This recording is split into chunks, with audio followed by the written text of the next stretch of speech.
Hi guys, and welcome to another video. It's been almost a year since last time. Lobster season is coming up 1st of October, and I thought I'd bring you through some of the preparations I'm doing pre-season and also getting the pots set up, and then showing you what kind of pots I'm fishing with this year. So I'll just get started. Some of these pots I have used for crab fishing, so I need to add the correct size for the escape pots, the exits for undersized lobsters. And the regulations in Norway say that you can fish with 60 millimeter openings, exits, and so that's what I'm gonna do. If you have a 60 millimeter exit on your pot, doesn't matter what kind of pot it is, it's by definition a lobster pot. And the rule is that you can have 10 lobster pots as a non-commercial fisherman, just for your own fishing pleasure. You can have 10 lobster pots, but you can also have 10 crab pots. And the difference between a crab pot and a lobster pot is this. So this is technically both.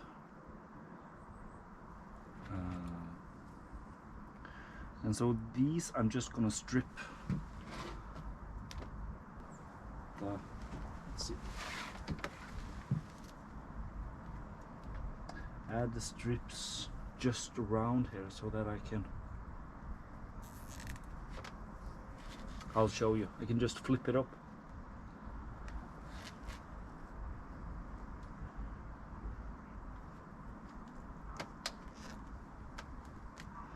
Like this, and then if I want to use them as crab pots next year, I can just remove two of the ones on the downside and then just flip it up, and you have to,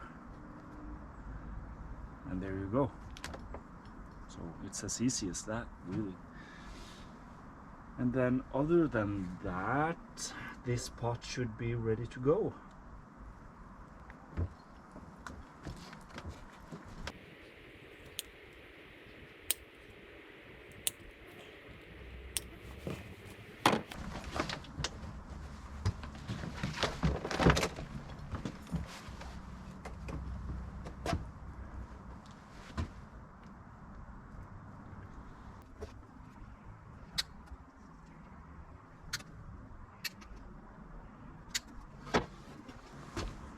Okay, then I'm gonna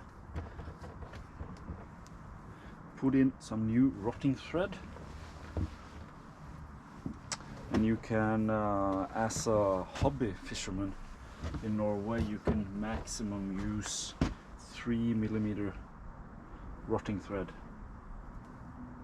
And it's really strong, but it disintegrates fairly quickly. So in a couple of months, at least 3 months, the cotton thread should be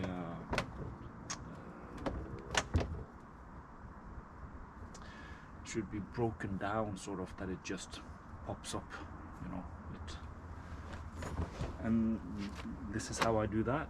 I just make one of these in this kind of pot, that is. I have a few different pots, and I'm gonna show you how I do it on the different ones. These pots, they just need one of these cotton threads, and then does it.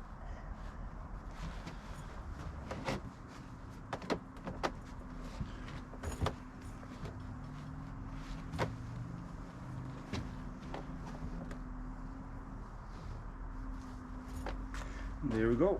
This ain't going nowhere.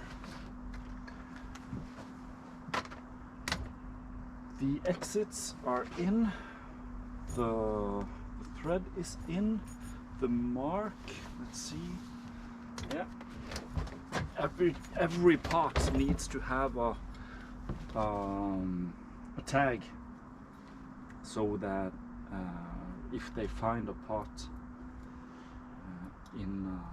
in the ocean, you know, if a boat run over the buoy, it can cut the line, and so the pot stands alone without any buoys on top, and then, you know, you don't know whose it is.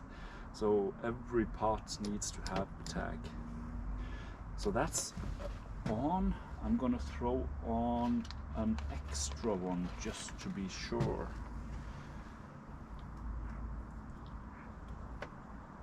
Just to be certain that it, you know, doesn't fall off. If the Coast Guard comes to check on your pot, you know, they pull it up in the boat and check that everything is according to regulation. And if this is if this isn't there, then you get a hefty fine. I think it's no, I shouldn't. I don't remember. But it's severe. And but if the Coast Guards check your pot, they leave a note on your buoy, I think.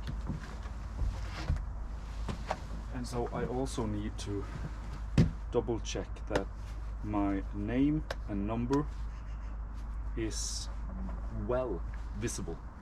So then it's the buoy.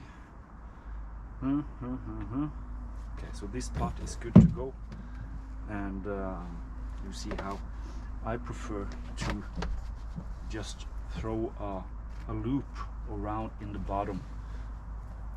It will hold anything, and if you pull it sideways, it goes this way, you know. So and also when you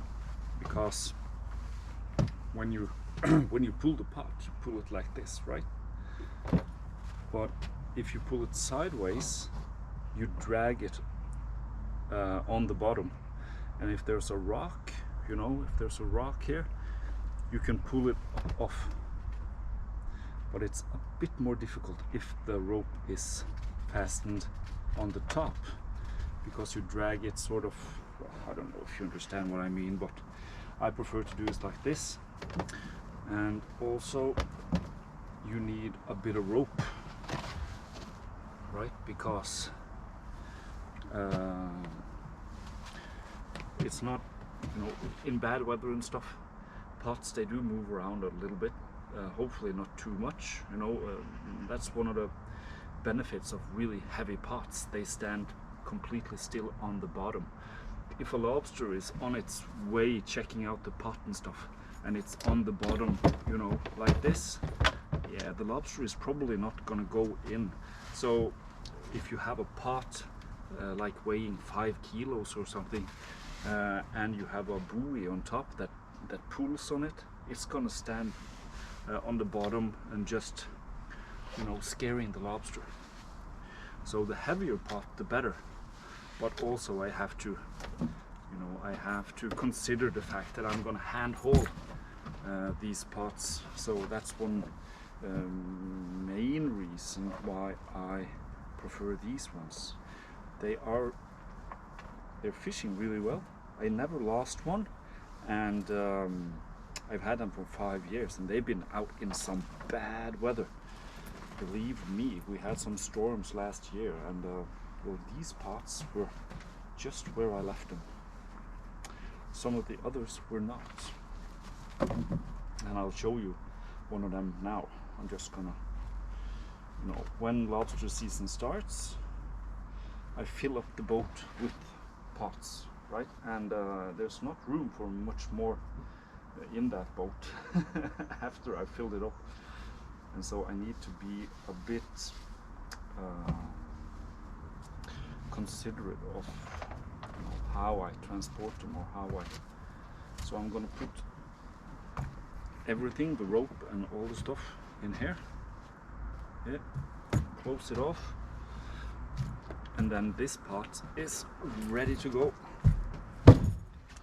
And I have 5 of those, and I need to do the exact same thing on all 5, but I'm not going to show you that, of course, but I'll show you some of the other pots. I have these, I have 2 of these, and they're a bit special. Not, you know, it's not a uncommon pot. I've seen a lot of people use it, but here in Norway it's quite unusual to use them as lobster pots. They are, when you buy them from the store, they are labeled as crab pots. One of the reasons is that they don't have an inner chamber, you know, they just have 2 entrances, yeah, and that's it. It's just one room in here, compared to this one, right, which has an extra compartment that, you know, when lobsters try to get out, they actually get stuck, you know. But this pot right here has the benefit of the necks, I think it's called, right? The entrances have that same design as the inner chamber in the bigger room. So it's basically just an inner chamber pot, and I see no reason why this shouldn't work just phenomenal. I have 2 of these pots, as I said, and the 60mm exits are on, the tag is on. I haven't used this since last lobster season. I need to write my name and number again on this pot because it is worn out, and I have to change this rotting thread. Still fairly solid. It's 9 months or almost 10 months since I put this on, so I'm gonna make a new one.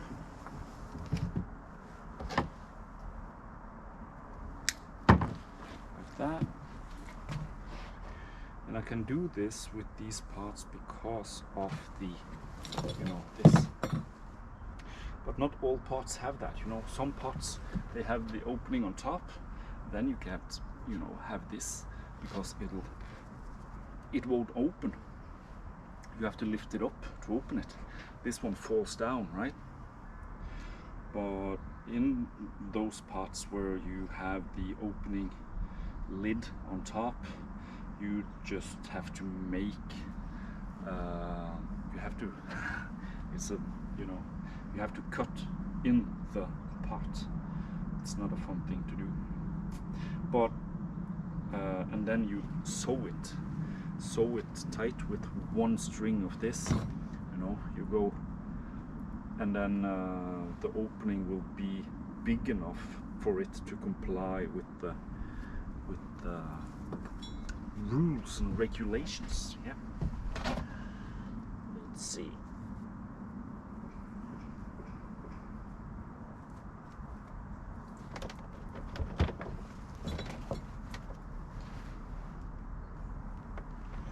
Yeah, that'll work. Barely. I think I'm gonna. Okay.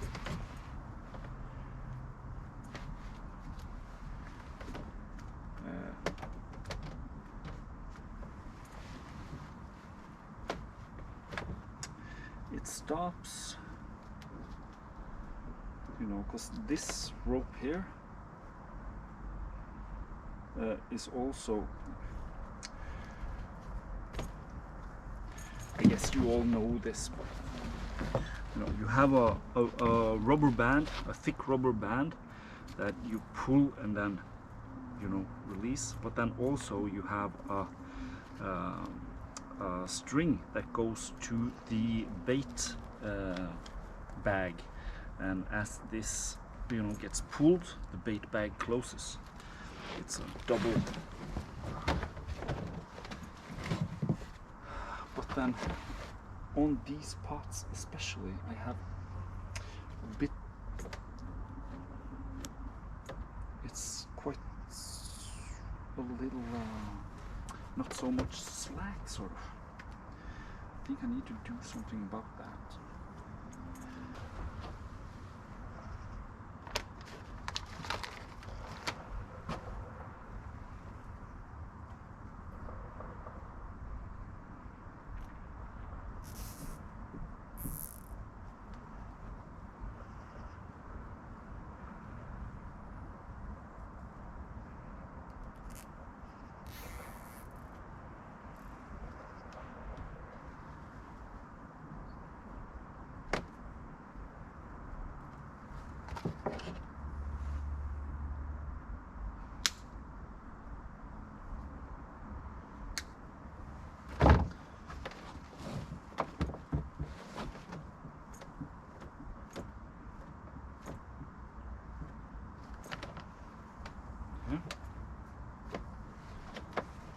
Yeah, better. Okay, and then I need to write my name and number again. Oh, there's an extra one of these. I don't need that, so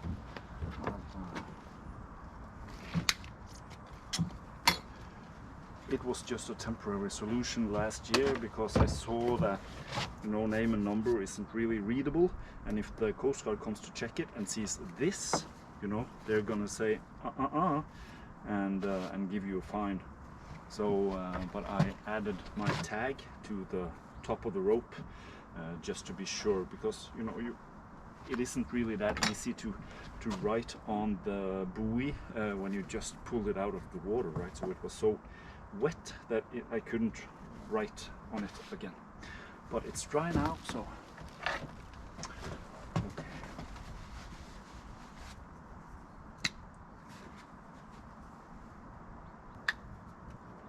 There you go. Okay, then that pot is ready. And of course I have to do the same thing to the other pot, since I have two of these. But I'm not going to show you that, am I? Nope. It's not interesting. I'm going to show you my new pot. And it's a big one. Big boy. Oh man.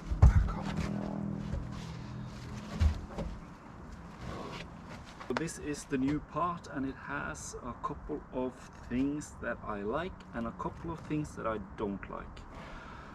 And just looking at it, I don't like the blue hooks. I don't like the white netting inside. You know, why not just use black all around? A black pot, it's, but I guess it has its function. Maybe for people, you know, divers and stuff that go searching for lost pots, it's easier to spot when you have some color in there. But that's how it is, you know. It's really big compared to the original pots that I made, that I bought. They are the same design, just, you know, just a lot bigger. And my idea, my thought, my hopes is that, you know, imagine how many lobsters can fit inside this pot, you know.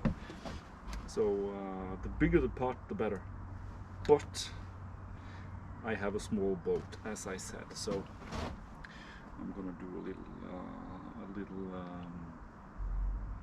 I can only have like a few of these big pots, and then smaller pots, right? That's how it is. On this pot you have the exit. Let's remove this as well.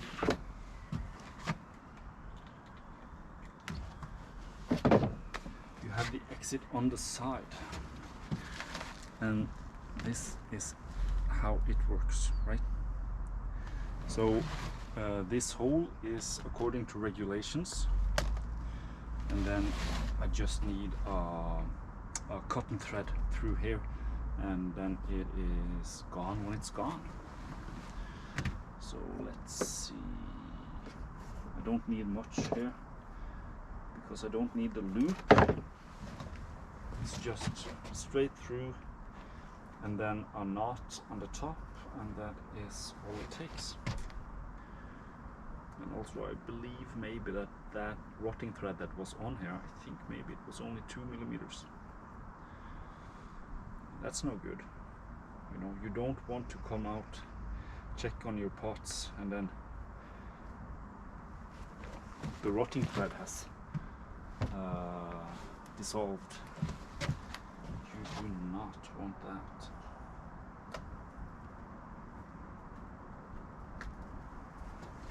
Okay, so that is the escape.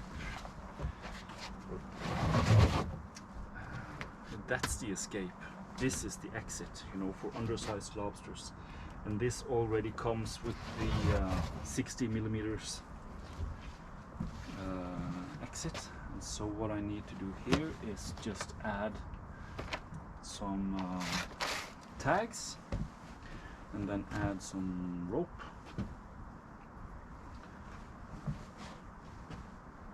Is it? Yeah, I think. Where do I usually put it?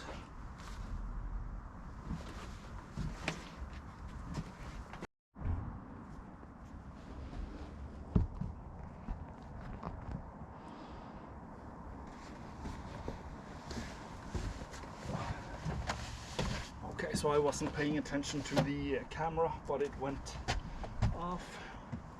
And so I have just, you know, as I told you yesterday, earlier, you know, I have the rope around here, and then I'm just using an 8 knot, or what it's called. And then also, you know, there's a bit of extra rope here, and so I'm just gonna tie this together so that it doesn't get snagged in stuff in general, right?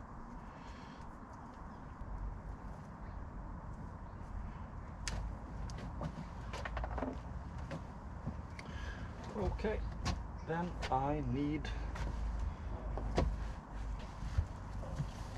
how much rope do I need?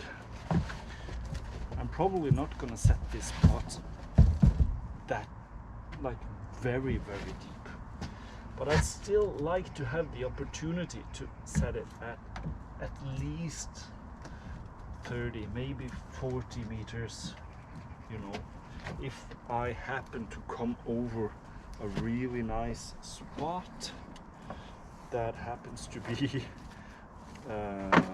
in 40 meters, that I'm gonna use that chance.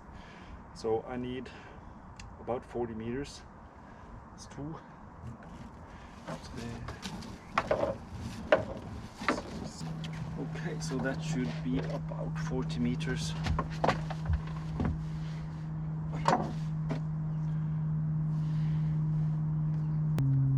You know, loosen up when you cut it, and it's worked perfectly. So there is, of course, better ways of doing this, but this is my way.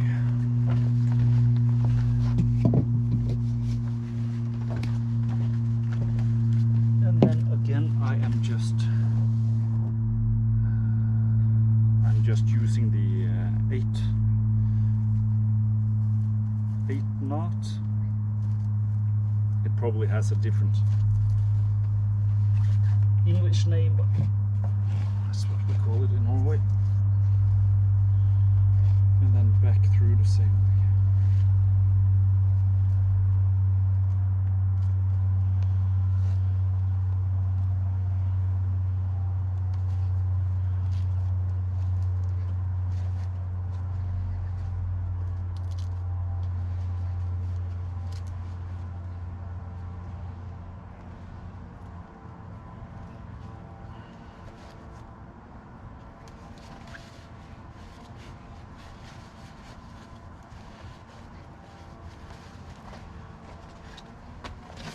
This too. And now, you know, that should be it. I'll show you the bait as well, how that looks. But I have to run. I'm out. You know, I'm meeting my dad and my my boy to hold the turbot net or the monkfish net, and so I have to run. Yeah. Wait a minute.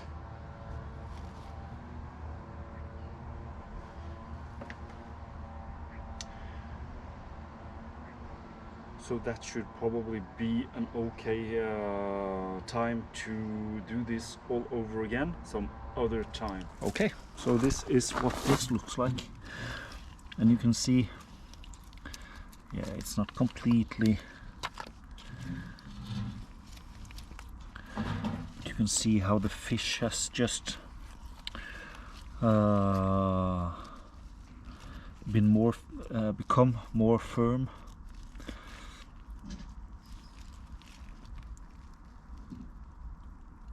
You know, mackerel has a tendency to you know, just the meat just loosens up, sort of. But the meat, if you put a fresh mackerel in a pot, it doesn't last more than a night, and then it's more or less just disappeared. So when you salt it like this, it gets more compact, and it lasts longer.